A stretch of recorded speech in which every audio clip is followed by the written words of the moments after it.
Now, the big tabloid sensation of the week has, of course, been the catfighting between TV3's Dublin Housewives, with allegations of bullying, bitching and even brawling between the stars of the reality show. So my next guest is at the centre of it all.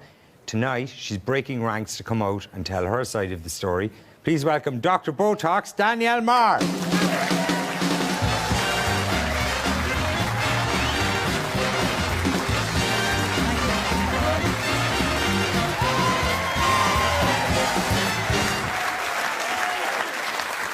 Hi, Dr. Danielle. Hi there, how are you? Good. So you're the big breakout star from Dublin Housewives. Breaking out tonight anyway to be here, yeah. But before we talk about all that, I suppose a lot of people mightn't know a little bit about you. I remember the first time I came across you were a celebrity dentist at one point, weren't you? Apparently you used to be referred to as, yeah. So you were a dentist, yeah? Yep, I qualified in 2007 from Trinity, and I'm on the dental register here and in the UK because I like to work in London as well. And then I went on and did a lot of additional training in Botox and fillers and facial aesthetics, and then I completed a 2-year GDip in aesthetic medicine as well. So, bit of a nerd, but Do you also have a degree in aeronautical engineering, is that right? I have a degree. Listen, I look like a real nerd now, yeah. I have a degree in aeronautical engineering. You don't look like a nerd, no. Thank you. Yeah, and you know, I really did that because I love boats and I've sailed across the Atlantic and done sailing and all that sort of stuff, so that was my motivation for that. And you were also nearly the presenter of Tomorrow's World, is that right? Well, down to the last 3, yeah. Really? Who beat you? I don't know, some guy, he was a school teacher, I can't remember No his one name. ever heard of him again, but you're Dr. Danielle Marr. So you're in the Botox business now, mainly, yeah. And you take a little bit yourself, yes? I do, I'm not averse to a bit of Botox. Okay, yeah. so tell me now, where, like, you look gorgeous to me, where am I seeing the Botox here? The Botox will be just here in my lower forehead, upper forehead, crow's feet, and then I have some filler here in my nasal So labial. are you frozen around there, essentially? No, I can still smile. You do have facial expression, although up as far as about there, maybe, yeah? No, I mean, yeah. Are you not too young and beautiful to be getting Botox? I thought it was for the women with the wrinkles and that. No, you know, I will say to people, basically, if you look in the mirror and you do a big frown and you have the frown lines here or the crow's feet... I don't have any, no. Of course you don't. You couldn't improve on perfection with you. But if you do have frown lines when you frown and when you relax and they're still there and they bother you, then come to me is what I say. But if they don't bother you, that's fine. So are you getting young women into you doing this now? Not really, because we have a kind of a reputation of kind of anything, you know, anybody under the age of 30, basically, I would sort of say, look, you know, you're fabulous, you're gorgeous, you know, off you go. You would actually turn down money and send them home? Yeah, absolutely, definitely. So I'd say probably most of my patients are 31, 32 upwards. They tend to say that 31, 32? Yeah. They don't need Botox, do they? But sometimes people have a little bit of light Botox prevention. Some people could be 35, 36, you know, just varies. Okay, old ones, so, anyway, Dublin Housewives, you caused quite the splash. Just in case people haven't seen it, will we take a little clip just to get a flavour of it? I'm not messing. I cried and I got really upset. Well, Virginia, and you should ask me what I said, so Virginia... Do you know what? I was actually terrified to call you because I thought, what kind of woman speaks about another girl? Virginia, We're having shut a up. great Just time. stop it, will you, for God's sake? Do you know what? Don't just tell me to shut up, Danielle, and all right? ask me Actually, you should fucking shut up. Just leave me alone, all right? Virginia, you should just relax. Honestly, I would never say a bad thing about you, and if I had anything to say, I'd say it to your face. Actually, fine. shut up. I swear to God. Whoa!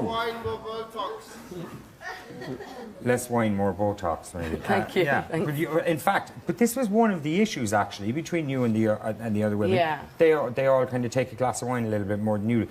In a sense, you have said this. You felt you were a bit different from them, maybe a cut above. Yeah. No, not a cut above. Just different insofar as. You know, I suppose there was comments made along the lines of, you know, what do you do to relax? And I don't have a huge amount of time to relax because I have clinic most days. And if you're doing clinic, you can't go have a drink of wine. So you kind of get out of the swing of things years ago, really, to be honest. And then there was comments about, you know, you're always working, but, you know, I'm independent. And I think, you know, it's fine. You know, I'm happy. So yeah, so like they I suppose are the kind of women we see more in the glossy magazines and whatever. Yeah. You wouldn't be in VIP much or hanging out with Michael Well, I or won't be in VIP for a long while anyway now after some of the comments anyway of the show. Why? What did you say? I think I made a reference to the Style Awards, you know, so... the VIP Style Awards. What did you say? Well, I probably won't say it. My granny Dolores is watching, but I did. I was asked. They were all getting ready to go, and they were all very excited to go to the VIP Style Awards. Yeah. And Oh, you're hammering me here now. Granny Dolores, I'm sorry anyway in advance. Block your ears, Granny Dolores. Granny. Yeah. Is she hard of hearing? No, she's quick on her feet like me. Okay. Actually, the apple doesn't fall far from the tree. She basically would be at home giggling, but basically they were all getting excited and they were like, oh my God, I'm so excited. And then it cuts to me and I'm basically going, I wouldn't attend that sunburnt beep beeps cabaret in the Shelburne if you paid me. Sunburned F-wit was what you're yes, going. Yes, which is quite good, yeah. So in a way, like, it's as if you got singled out by the others for being maybe a bit too kind of... independent or... A bit too honest and stuff like that. Yeah, and I'm quite driven and ambitious and independent. And are they not, no? I don't know. I think we probably have different things in life that we're into, which is fine. Different is good. Yeah. But I felt I was being kind of criticised for working and, you know, I just felt... You felt a bit bullied, didn't you? You felt as if they ganged up on you a little bit. Yeah, and it's kind of embarrassing to say at my age, you know, yeah, I'm not going to lie to you, and I, you know, look, it is what it is, and people have been through far worse. You know, it's. But was it? It was quite bruising, was it? Do you know what was actually the most hurtful, really? And I don't mind saying this, was we had our wrap party on Thursday in residence, and they were showing episode 4, and there's a bit in it where I'm crying, and they were all. You can cry with the You Yeah, squeeze out an old tear there, yeah. And they weren't crockers either. They were genuinely. Okay, I was quite moved by what we were talking about, and you know, I wish them all well. And of course you do.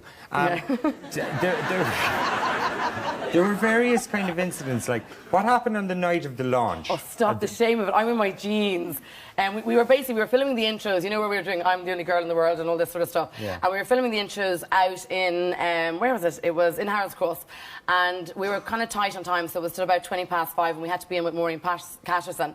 And I'm a stickler for time, you know. Okay. Yeah. So basically, anyway, I was tight, So am I. tight getting ready. Yeah. So I had to race back to my clinic. Actually, the other 4 got dressed in Virginia's apartment, and I had said, "Look, are we wearing jeans? Or are we wearing dresses? What are we wearing?" And one of the girls said, "Look, we're wearing jeans, and we'll text you if it's otherwise." So I said, "Grand," because I had jeans in the clinic. A patient had given me a T-shirt. I said, "Look, I'll throw that on." Turn it, you know, in I go. So I was the first one when we met in Peter's pub, and then the other 4 came in and they're all in their dresses. I nearly died. But look, it's grand, And it's fine. that is possibly the worst thing that one Dublin housewife could do to another, isn't it? Tell her the dress code wrong. Yeah, like, I mean, that is total. And then they all went off to New York without you and stuff as well. Yeah, and they reported that you know, I was invited. But listen, I mean, I had enough from Kinsale, you know. And to be honest as well, you know, being invited a day beforehand doesn't facilitate you getting work permits and things like that. You know the way. So. But to be honest, it wouldn't have been my cup of tea to go with them anyway, you know that way, so... No, I'm getting that maybe you were best off out of the New York. Self-preservation at that But stage, listen, is this all for the cameras? I bet you're all great pals in real life, No, you know, genuinely, I wish them well. I think... I know you do. You've said that a few times. I think I held... You know, I think it's a message to girls as well, because this is really kind of a bit crazy, but I think giving a message out to young girls, but I think we've all been in a position where there is girls can be bitchy, and if you just kind of hold your own, and I think...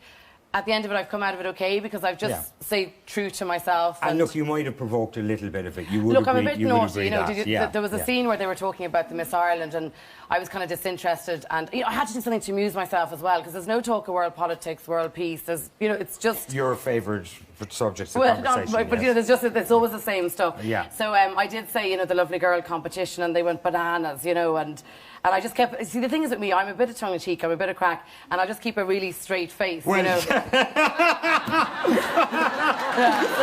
think people who know me get me, you know. Listen, it's been fantastic talking to you. Thank Ladies you and very gentlemen, much. Dr. Danielle Marr. Thank you.